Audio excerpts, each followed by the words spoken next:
Ciudadanas y ciudadanos, señoritas y señores cadetes de las escuelas militares, soldados de mi patria, señores voluntarios, tripulantes y aerotécnicos de las Fuerzas Armadas, cuerpo diplomático y agregados militares acreditados en el Ecuador, señor Augusto Barrera, alcalde del Distrito Metropolitano de Quito, señor Gustavo Baroja, prefecto de la provincia de Pichincha, señores comandantes generales de las Fuerzas Terrestre, Naval y Aérea, 189 años del triunfo de la causa libertaria, de la patria y de la patria grande, en las faldas del Pichincha, al mando del general Antonio José de Sucre. Oscuras, muy oscuras fueron las épocas de dominio colonial. De vientos del pueblo estaban llenas las voces del precursor Eugenio de Santa Cruz y Espejo, cuando convocaba en las calles, en las plazas, en la academia, en los conventos, a través de las publicaciones del Quiteño Libre, del Nuevo Luciano, cuando llamaba a conspirar en contra del coloniaje, en contra del sometimiento, del concertaje y de la esclavitud. Mujeres como Manuel Espejo, Manuela Cañizares, junto a Montúfar, Quiroga, Cori Caicedo, Juan Larrea, miles de patriotas anónimos formaron el Ejército de la Libertad. Luego de casi 3 siglos de cadenas, el primer grito libertario se lanzó el 10 de agosto de 1809 en Quito. Y un año más tarde, el 2 de agosto de 1810, los patriotas y el pueblo quiteño, casi inermes, sufrieron la más cruenta venganza del poder colonial. Prohibido olvidar. Aprendamos de la historia. También esa masacre fue negada. No existió. Durante mucho tiempo se ocultó. No hubo culpables. Nadie fue juzgado por estos crímenes. 10 años más tarde, la causa independentista alcanzó su primer triunfo, el 9 de octubre de 1820 en Guayaquil.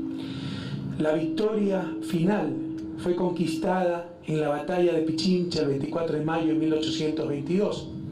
Esta batalla se libró en las nubes, a más de 3.000 metros de altura. El cóndor planificaba las escaramuzas. El viejo monte se movía despacio, propiciando el paso de los libertadores. Pasando las quebradas se escabullía el puma. Ayudaban el gorrión y el colibrí. El ejército patriota se encaramó a las escarpadas faldas del Pichincha. Venía conformado por la unidad, ya que estaba compuesto por soldados oriundos de Guayaquil, Sangolquí, Cuenca, Riobamba, Quito, Daule, San Borondón, Manabí. Venían guerreros internacionalistas convocados por Simón Bolívar, desde Argentina, Bolivia, Colombia, Chile, Inglaterra, Perú, Venezuela y otras naciones de América y Europa. El ejército republicano llegaba armado de esperanzas, estaba cargado de sueños, de un mundo distinto. Alrededor de 3.000 hombres estuvieron al mando del general Antonio José de Sucre. Del otro lado, en cambio, los que defendían la explotación y el miedo, al mando de Melchor Aymerich, apostados en el Panecillo y otros sitios estratégicos de Quito. Esta fue, en realidad, la primera batalla que libraron en conjunto los pueblos de Latinoamérica. Se constituyó en el crisol en el que se fundieron fuerzas y anhelos, sueños y esperanzas de los pueblos llamados a constituir esa nación de naciones, ese pueblo de pueblos que es la patria grande. Patria de los distintos pero iguales, de los diferentes pero nunca más desiguales. Pueblo de alegres y cantores, de los que luchan cantando y despiertos sueñan en nuevos amaneceres de equidad y justicia, de tierras repartidas, de escuelas compartidas, de caminos abiertos a puro corazón, a pura necedad en el cariño, a pura terquedad en el amor. Formaron el ejército nacionalista y emancipador los batallones Paya, Albión, Alto Magdalena, Yaguachi, Trujillo y Piura, los escuadrones Dragones del Sur, granaderos a caballo de los Andes, de lanceros y la caballería. Los realistas formaron los batallones primeros de Aragón, tiradores de Cádiz, ligeros cazadores de Constitución y los escuadrones Dragones de Granada, Dragones de Reina Isabel, Dragones Guardia y Húsares de Fernando VII. Jamás debemos olvidar que aquella fue una lucha continental, liderada por Simón Bolívar, por San Martín, que constituyó nuestra primera independencia, pero la independencia mentira, secuestrada por las oligarquías criollas, a cuyos beneficios no fue convidado el pueblo llano, los indígenas, las mujeres, los afrodescendientes. A esa fiesta de la libertad, en última instancia, no fueron invitados los que con su trabajo levantaron el país. Ahora estamos de pie frente a la historia para decirle a nuestros próceres que sus esfuerzos no fueron vanos, ni sus sacrificios perdidos, porque nosotros, sin olvidar su memoria, estamos también dispuestos a combatir por un sueño, el de una Latinoamérica unida por el ideal de la igualdad, la libertad y la justicia. Como lo reconoció Neruda en su canto a Bolívar, pasaron 100 años y el pueblo volvió a despertar. Surgieron voces huracanadas de dignidad, de patriotismo. Los mismos corazones, inflamados de amor por la patria, buscaban un nuevo horizonte. Rescatar al Ecuador de las garras del oscurantismo, llevarlo a la modernidad, comunicar a sus regiones, integrar y despertar el entusiasmo creador, las fuerzas dormidas de la industria, del progreso. Las virtudes creativas se encontraban atenazadas por el poder terrateniente, basado en el concertaje, sistema cruel de apropiación del trabajo y de la vida del pueblo indígena. La Iglesia poseía, ella sola, más de la mitad del territorio cultivable. Cierta cúpula de la Iglesia alentaba el fanatismo, se resistía a los cambios necesarios. Otra casualidad histórica. El viejo luchador, nuestro general Eloy Alfaro, lideró la revolución triunfante. Contra el mejor ecuatoriano de la historia se cebaron los mismos poderes que hoy intentan frenar los cambios en marcha.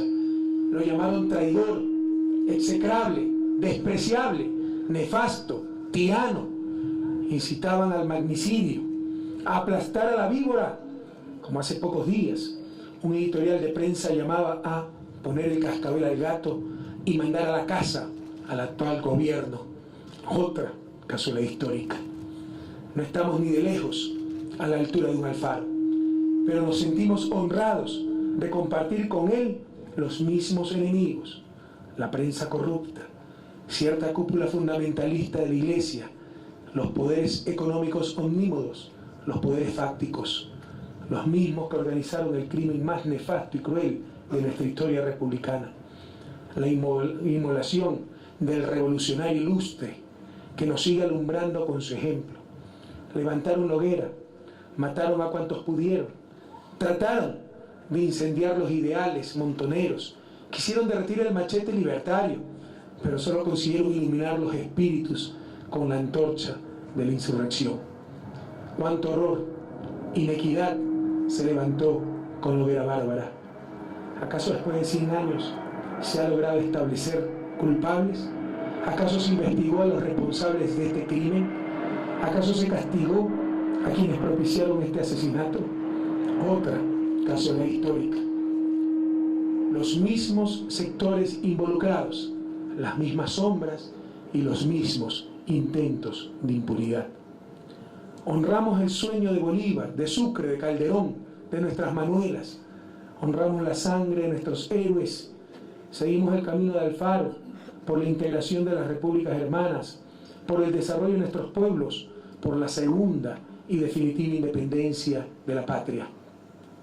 Hace 189 años, en las faldas del Pichincha, entre los riscos, por encima de las nubes, no se luchó por la gloria ni por las riquezas. Se luchó por liberar a la patria cautiva. Se luchó por ganar la ansiada paz que requerían los pueblos para poder seguir viviendo, para construir el futuro en libertad, con dignidad. Nuestros próceres dieron su vida por la vida. Celebramos una vez más esa victoria. Victoria por la dignidad, por la memoria subversiva, por la consecución de la libertad a través de la justicia.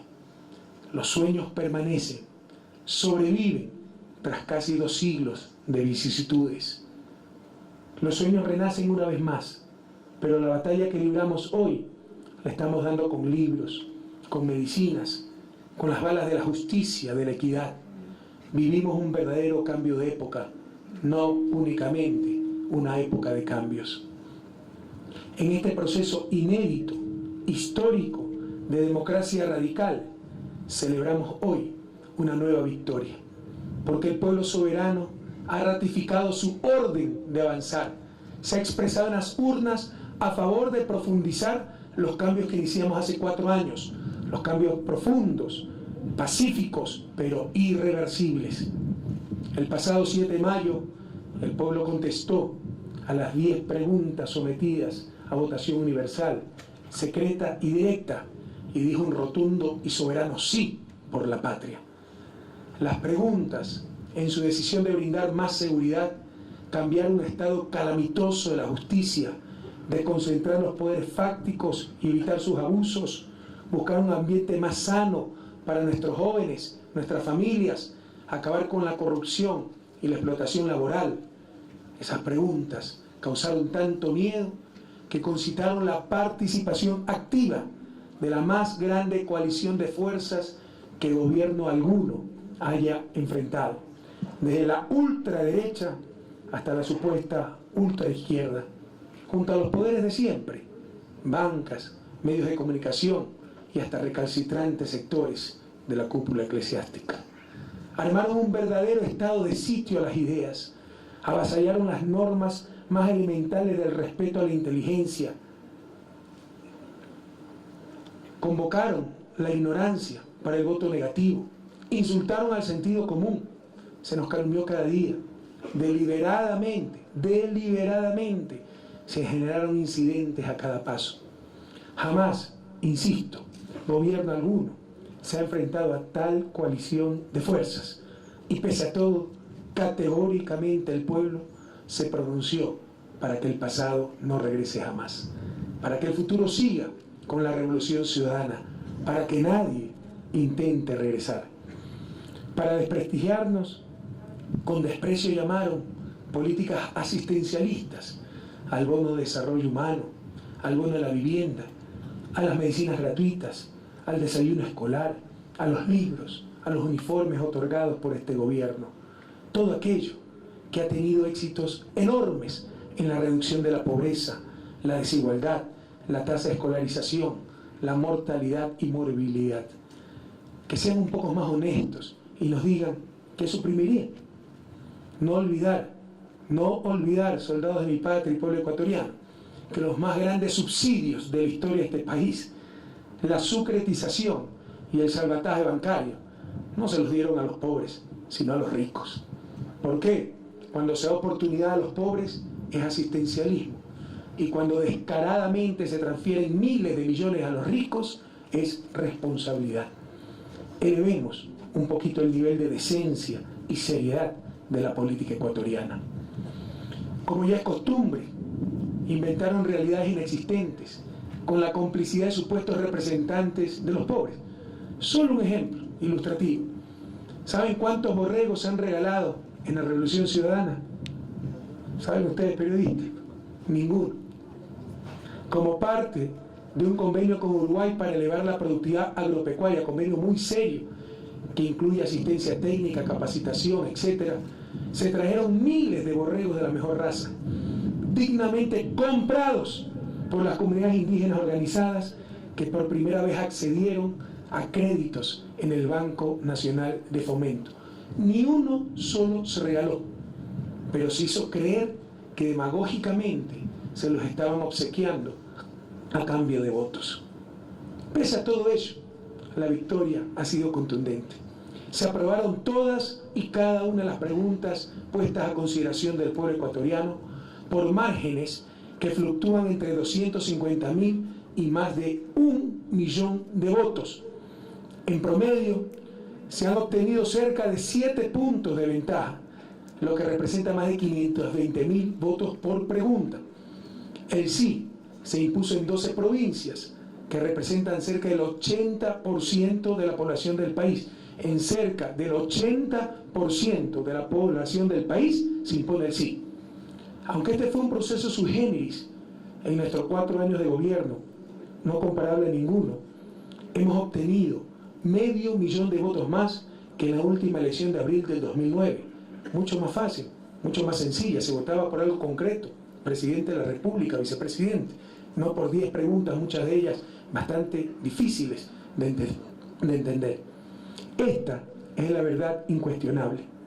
Si alguien quiere seguirse engañando, ¿ya qué podemos hacer? No hay peor necio que el que no quiere entender.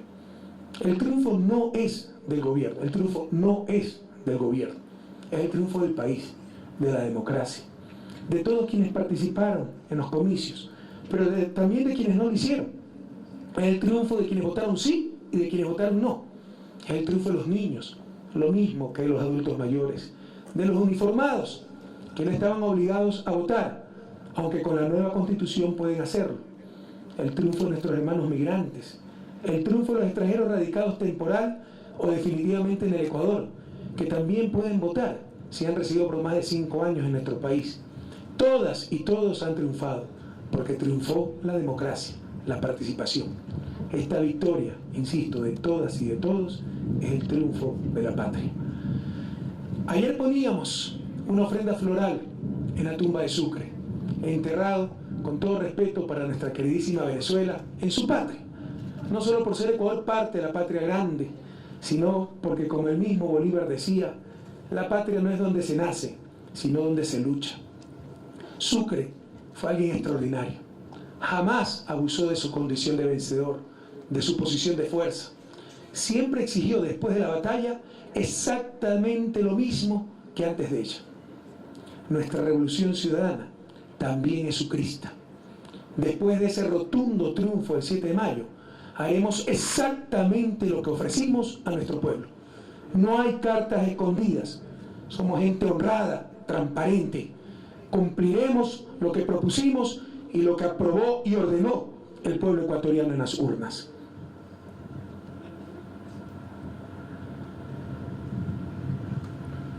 Ahora, todas y todos podrán comprobar que las mentiras no eran más que eso, mentiras.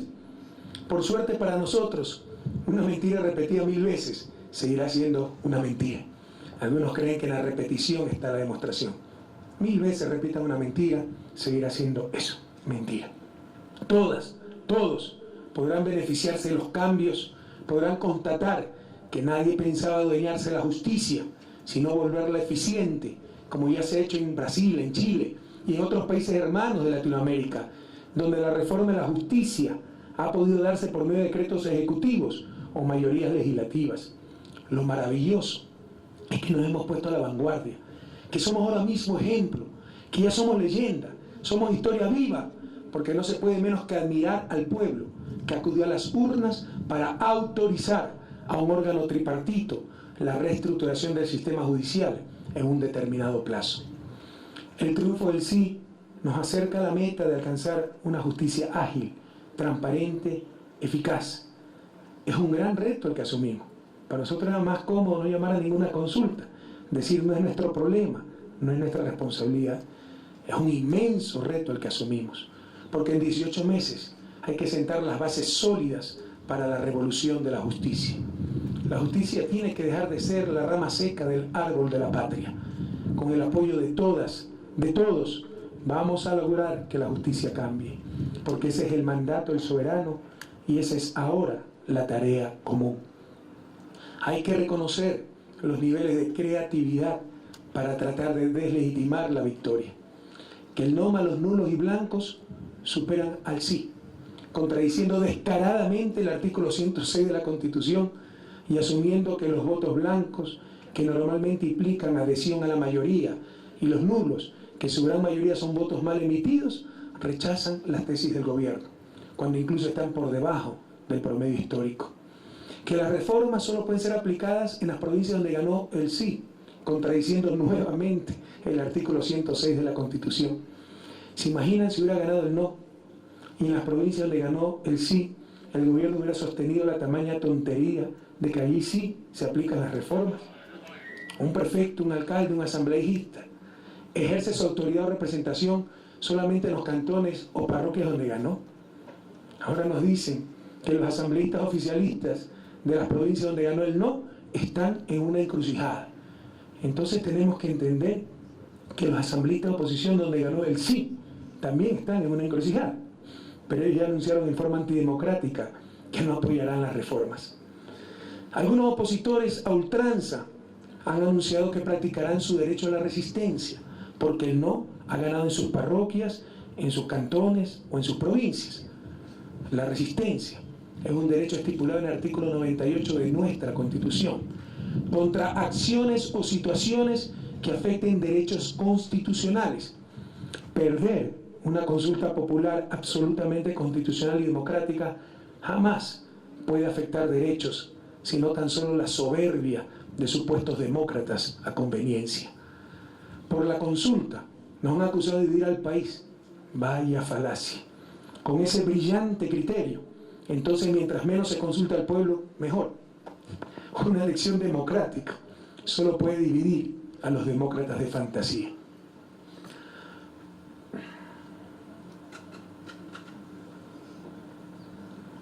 No caeremos en manos de los insensatos. No puede oponerse el fundamentalismo de unos cuantos al bien común. No lo permitiremos. La Constitución, que ciertos grupos invocan a su antojo y que tampoco respetan en la realidad, claramente establece en su artículo 317 que los recursos naturales no renovables son propiedad del Estado y no de ningún grupo en particular. Explotaremos nuestros recursos naturales con todas las responsabilidades sociales, ambientales, intergeneracionales que establecen nuestra Constitución y nuestras propias conciencias. Pero sería infantil irresponsabilidad ser mendigos sentados en un saco de oro. Estos grupos que quieren imponer por la fuerza lo que no obtienen por los votos, torturando en forma despiadada la más elemental aritmética, se han proclamado ganadores de la consulta popular. De ser esto tan cierto como dicen, no tendrán problema en ganar las próximas elecciones presidenciales. Y ahí sí, entonces, podrán imponer su agenda política. Mientras tanto, en el país se aplicarán las políticas que con toda legitimidad constitucional y democrática establece el gobierno de la Revolución Ciudadana. Eso se llama democracia.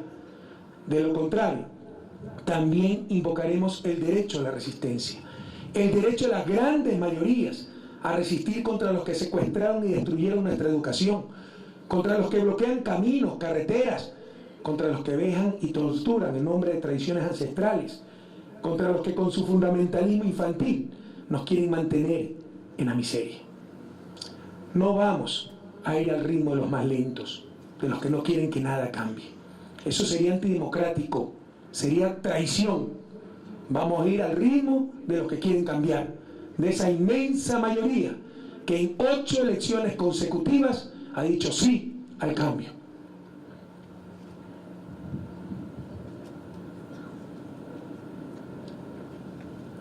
Las mismas balas que mataron a Sucre en Berruecos, los mismos que consumieron la vida del Libertador, los mismos que indujeron a la hoguera bárbara, son también los mismos que incitaron, patrocinaron y ahora tratan de dejar en impunidad los trágicos hechos del 30 de septiembre pasado. Son los mismos que buscan acabar con nuestra revolución. Mi homenaje a los caídos aquel tristísimo día, al estudiante Juan Pablo Bolaños, quien con decenas de miles de ciudadanos desarmados fue al hospital de la policía a defender la democracia, a defender nuestra revolución, y lo recibieron con un tiro en la cabeza. A los soldados Jacinto Cortés y Darwin Panchi, caídos en el rescate al compañero presidente. Al policía del Giri, Froilán Jiménez, asesinado mientras resguardaba la salida del vehículo presidencial. Y algunos todavía niegan que hubo un intento de magnicidio. Nuestro cariño a los familiares del policía Edwin Calderón, muerto en un absurdo cruce de balas cerca del regimiento Quito número 2. Cuánto heroísmo, pero también cuánta cobardía. Hoy nadie es culpable. ¿Dónde están los que con tanta ventaja alevosía, sanguinariamente, tiraban bombas al presidente, golpeaban a ciudadanos indefensos, disparaban balas asesinas. ¿Dónde están los que con tanta prepotencia y cubiertos sus rostros insultaban, amenazaban, lanzaban sus motocicletas contra los ciudadanos? ¿Dónde están los que patulariamente daban por radio las órdenes de matar al presidente? ¿Dónde están los que en el propio hospital de policía, disfrazados de médicos, hacían mofa del presidente convaleciente? ¿Están? Sin duda, su crueldad es inversamente proporcional a su valor. Ninguno asume su responsabilidad, ni tratan en algo de recuperar el honor perdido. Hoy, el capitán del GEO, Alex Guerra, joven soldado de la patria, esposo y padre, se encuentra en un hospital de Washington, parapléjico por las balas asesinas. Pero nadie es culpable. La historia se repite. La masacre del 2 de agosto de 1810, la hoguera bárbara, el 30S, culpables, 0. Todo ello, como siempre, con la confabulación de cierta prensa que no busca la verdad, sino tan solo dañar al gobierno, con la complicidad de jueces corrompidos, con la connivencia de una oposición inmoral. O cambiamos ahora la historia de nuestra América, o no lo cambiamos nunca. Un agradecimiento especial a todos los miembros del Grupo de Seguridad Presidencial, sin cuyo valor y lealtad, más allá de lo que exigía su deber, no estaría en estos momentos dirigiéndome a ustedes. La valentía y el coraje de Alexis Cifuentes, subteniente de policía, a quien le rompieron sus propios compañeros las costillas por protegernos, y pese a ello no quiso marcharse a la casa, siguió al lado del presidente. Al sargento Alex Casierra y al capitán Richard Piedra, que obligaron a que se abriera la puerta de ingreso al hospital, cerrada por manos mendaces. Al teniente de policía Santiago Ordóñez, que se jugó la vida conduciendo el vehículo de rescate. Al capitán del ejército Bolívar Quiroga y al policía Cristian Bonilla, que con sus propios cuerpos protegieron al presidente en su salida del hospital. Al entonces jefe de seguridad de la presidencia, comandante Edgar Andrade, que no se separó un instante del presidente. Al capitán de corbeta Newton Briones, a los capitanes del ejército Roberto Acurio, Franklin Celi, Pedro Rocha, sargento Luis Caiza, Eladio Lino, Patricio Flores, Alex Gómez, sargento Edison Fuertes, a quienes las hordas embrutecidas quisieron quemar vivo, al cabo Gabriel Díaz y tantos otros que arriesgaron su vida por proteger al presidente. Hubo actos de heroísmo que me comprometen para siempre con las Fuerzas Armadas y con mi patria. El del mayor Fausto Flores, héroe del CENEPA, donde perdió sus 2 piernas, lo cual no fue limitante para participar del rescate del presidente, cayendo herido en acción. Los miembros del GIR, que como Sucre en Tarqui, tuvieron que enfrentar a sus propios compañeros de armas, bajo las órdenes dadas por su comandante, el teniente coronel Lenín Bolaños, de no disparar, así les disparen. El extraordinario profesionalismo del GOE, al mando del mayor Cristian Miño. Nuestro reconocimiento especial, especialísimo, al Grupo de Operaciones Especiales, GEO, grupo élite de las Fuerzas Armadas, quienes pusieron el coraje, la valentía, el profesionalismo en estos trances tan duros para salvaguardar nuestra vida. Su comandante, el teniente coronel Vicente Guzmán, fue herido en acción, junto a muchos de sus hombres. Ya mencioné al capitán Alex Guerra, los cabos Hermel Bustamante y Ángel Rivadeneira, el sargento Alirio Guama, entre otros. Estuvieron también los oficiales del GEO, mayor Santiago Apolo y teniente Juan Carlos Bonifaz. A todos ellos, muchísimas gracias. Un abrazo interminable de gratitud, de reconocimiento a las Fuerzas Armadas por su actuación profesional, apegada a la Constitución en esos momentos en que estuvo en peligro la vida, la integridad de la misma patria. Todos los héroes, las heroínas que participaron activamente en el resguardo y en la liberación del presidente de todos los ecuatorianos están en mi corazón. Sus nombres, sus imágenes están grabadas a fuego en mi alma. Perdóneme si no he podido nombrar a todos, si he olvidado alguno. Ciertos medios de comunicación insisten en que no ha pasado nada, en que fue un show, el plagio del presidente, el rescate, el intento de magnicidio, un operativo político, como lo llamó el órgano insigne de la prensa corrupta, un operativo político, el heroísmo de nuestros soldados, de los GEOs, del GIR, del GOE, un operativo político, la lluvia de balas, los muertos, los heridos, un operativo político, toda esa entrega y sacrificio ante tanta cobardía y maldad. Otra coincidencia desde memoria en la historia nacional. ¿Será que son especialistas en borrar lo que les interesa? ¿Será que nunca existe aquello de lo cual esos mismos sectores son culpables? Es nuevamente el intento de cierta prensa de reemplazar el Estado de Derecho por el Estado de opinión, donde ellos tienen el poder absoluto y lo utilizan en función de sus intereses. El 30 de septiembre es, por desgracia, una realidad que no podemos jamás permitir que se olvide y, peor aún, que se repita. No dejaremos que la verdad sea conculcada, que la verdad sea derrotada, que la verdad se mantenga retenida en las manos de unos cuantos negociantes de la información. Tampoco permitiremos que queden en la impunidad muertes como la del profesor Bosco Bizuma. Todos sabemos qué pasó, todos sabemos quiénes son los asesinos, cómplices, incitadores, pero también se quiere invisibilizar esa muerte. Y cualquier acusado, como ya es costumbre, se lo convierte en perseguido político. Nuevamente, el Estado de opinión frente al Estado de Derecho. Todo por hacerle daño al gobierno, por potenciar a los adversarios de la revolución ciudadana. ¡Cuánta irresponsabilidad! Mientras yo sea presidente, impunidad, nunca más, compatriotas.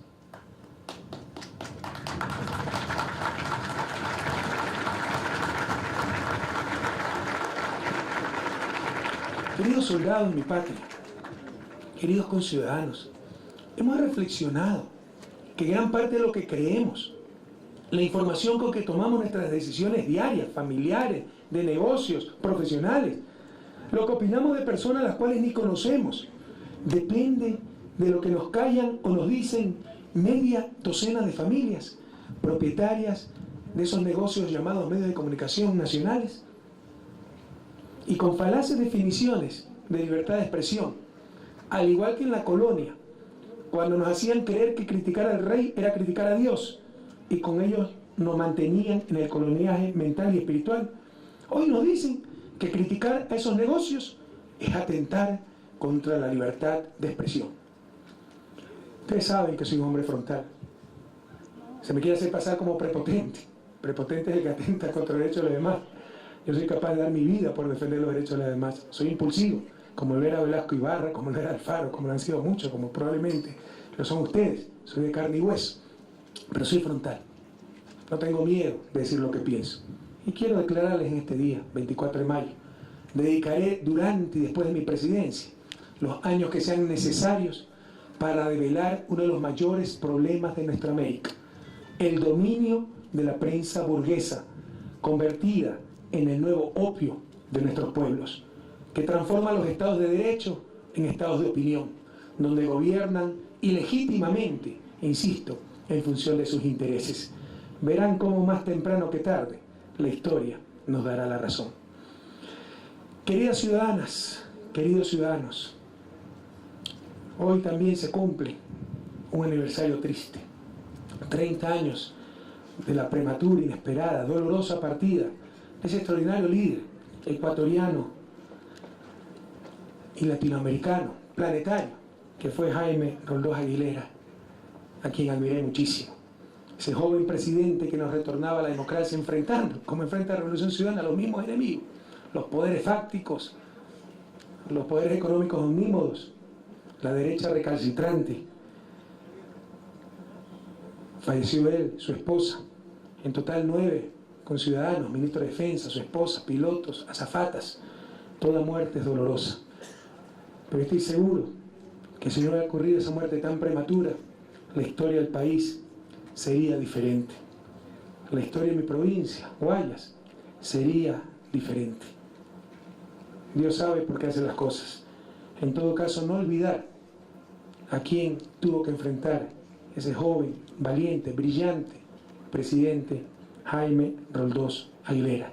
Nuevamente, a los mismos actores que tiene que enfrentar la Revolución Ciudadana. Nuestro homenaje a ese extraordinario joven presidente, a su esposa y a todos los fallecidos en ese trágico accidente aéreo en el sur del país en un 24 de mayo hace 30 años.